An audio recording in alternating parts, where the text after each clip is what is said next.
मंगल का पैर अचानक से फिसल जाता है। पास ही खड़ी अदिति झट से आगे बढ़ती है और उसे गिरने से पहले थाम लेती है। दोनों के बीच एक अजीब सी खामोशी उतर आती है। अदिति के चेहरे पर चिंता साफ झलकती है, लेकिन मंगल की आंखों में एक अजीब सी कशिश दिखती है, मानो कोई पुराना रिश्ता फिर से जिंदा हो उठा हो। उसी वक्त पीछे से बुआ दादी की आवाज़ गूंजती है, तेज, सख्त और हैरान कर देने वाली।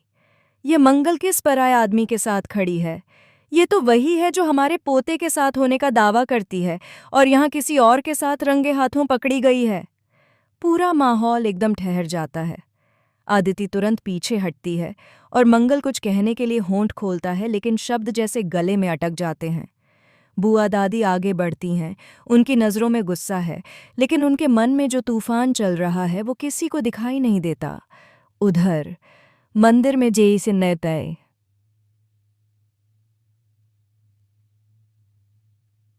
जिया, जो छुपकर माता रानी की मूर्ति के पीछे से सब देख रही थी, खुद से बड़बड़ाती है। लक्ष्मी ने सिंदूर लगाने से मना कर दिया, वो भी कार्तिक के हाथ से। ये तो वही लक्ष्मी है जिसने कसम खाई थी कि वो कार्तिक को कभी अकेला नहीं छोड़ेगी। अब अचानक ऐसा क्या हो गया? जिया की आंखों में शक की चिंगारी भड़क उठती है। कुछ तो गड़बड़ है, जरूर कुछ छिपा रही है। मैं लक्ष्मी को एक्सपोज करके ही रहूंगी, चाहे जो भी हो जाए। इसी बीच घर के एक कोने में आदिति रोती हुई बैठी होती है। मंगल उसके पास आता है, उसके आंसू पोंछने की कोशिश करता है, लेकिन आदिति उसका हाथ झटक देती है। तुम्हारे कारण आज सबके सामने मेरी इज्जत चली गई, वह कहती है, और अब बुआ दादी मुझ पर सवाल उठा रही हैं। मंगल एक गहरी सांस लेकर कहता है, अदिति, ये जो कुछ भी हो रहा है वो सिर्फ एक इत्तेफाक नहीं है। कोई है जो हमारे बीच गलतफहमियां पैदा कर रहा है, और मुझे शक है वो कोई और नहीं बल्कि जिया है। आदिति चौंक जाती है। जिया? लेकिन वो तो हमेशा कहती थी कि वो मेरी दोस्त है। मंगल गंभीर होकर कहता है, दोस्ती के नाम पर जिया ने तुम्हें सिर्फ इस्तेमाल किया है। वो खुद कार्तिक से प्यार करती है और तुम्हें हटाकर उसकी जिंदगी में वापस जाना चाहती है। उधर जिया अपने कमरे में बैठी एक पुरानी तस्वीर देख रही होती है, जिसमें वह और कार्तिक कॉलेज फंक्शन में एक साथ स्टेज पर खड़े हैं। कार्तिक सिर्फ मेरा था और मेरा ही रहेगा, वह बुदबुदाती है। इस लक्ष्मी को मैं कैसे बर्दाश्त कर सकती हूँ? उसने मेरा सब कुछ छीन लिया। उसी वक्त जिया की माँ कमरे में आती है। अब बस भी करो जिया, जो चला गया उसे वापस नहीं लाया जा सकता। तुम ये सब करके अपनी जिंदगी बर्बाद कर रही हो। लेकिन जिया चीख पड़ती है, नहीं माँ, तुम नहीं समझोगी। कार्तिक मेरा पहला प्यार था और आखिरी भी होगा। लक्ष्मी ने मुझसे सिर्फ मेरा प्यार ही नहीं छीना, बल्कि मेरा आत्मविश्वास भी तोड़ दिया। अब बारी मेरी है। दृश्य कट होता है और हम देखते हैं कि लक्ष्मी अकेली बैठी है, अपने हाथ में वो सिंदूर की डिबिया लिए हुए जो कार्तिक ने उसे दी थी। उसकी आंखों से बहते आंसू उस डिब्बी को गीला कर देते हैं। वह बुदबुदाती है, मैं सिंदूर नहीं लगा सकती, क्योंकि मैं वो लक्ष्मी नहीं हूं जिसे सब समझते हैं। एक जोरदार धड़कन के साथ स्क्रीन ब्लैक हो जाती है। वॉइस ओवर आता है। क्या लक्ष्मी कोई राज छुपा रही है?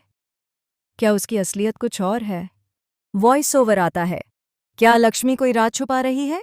क्या उसकी असलियत कुछ और है? फिर अगले दृश्य में एक पुराने अस्पताल के रिकॉर्ड रूम में कोई दस्तावेज खंगालता दिखता है। कैमरा जैसे ही उस चेहरे को दिखाता है, सभी चौंक जाते हैं। वह कोई और नहीं बल्कि अदिति है। अदिति को एक पुरानी फाइल मिलती है जिस पर लिखा होता है, patient name Lakshmi Verma, identity changed, confidential. Aditi के हाथ कांपने लगते हैं। ओह माय गॉड, इसका मतलब लक्ष्मी असली लक्ष्मी नहीं है? फिर वो कौन है? और इसी समय जिया कमरे में दाखिल होती है और अदिति के हाथ से फाइल छीन लेती है। तुम्हें जो जानना था अब जान गई ना, लेकिन अब इस सच को बाहर कोई नहीं लाएगा। आदिति डर के मारे पीछे हटती है। तुम पागल हो गई हो जिया, ये सच सबको पता चलना चाहिए। लेकिन जिया अपनी जेब से एक इंजेक्शन निकालती है। तुम्हें बहुत बोलने की आदत है आदिति, अब सो जाओ। हमेशा के लिए। सस्पेंस, ड्रामा और खौफ से भरपूर ये मोड़ दर्शकों को झकझोर देता है। इसी बीच घर में बुआ दादी को एक गुप्त चिट्ठी मिलती है। चिट्ठी में लिखा होता है, जिसे आप बहू मान रही हैं, वो इस घर की सबसे बड़ी दुश्मन है। सच को जानने के लिए पुराने मंदिर के तहखाने में जाइए, जहां से सारी कहानी शुरू हुई थी। दादी चौंक जाती हैं। क्या ये सब झूठ है? क्या लक्ष्मी वो लक्ष्मी नहीं? अब कहानी एक ऐसे मुकाम की ओर बढ़ रही है जहां रिश्ते, प्यार, वफा और धोखे के सारे नकाब उतरने वाले हैं। और यहीं इस हफ्ते का प्रोमो खत्म होता है। अब तो आप खुद सोचिए, क्या लक्ष्मी का सच सबके सामने आ पाएगा? क्या अदिति जिया के जाल से बच पाएगी? क्या कार्तिक को अपनी असली पत्नी के बारे में कुछ पता चलेगा? और सबसे बड़ा सवाल, क्या बुआ दादी को वो सच मालूम हो जाएगा जिससे उनका पूरा परिवार हिल जाएगा?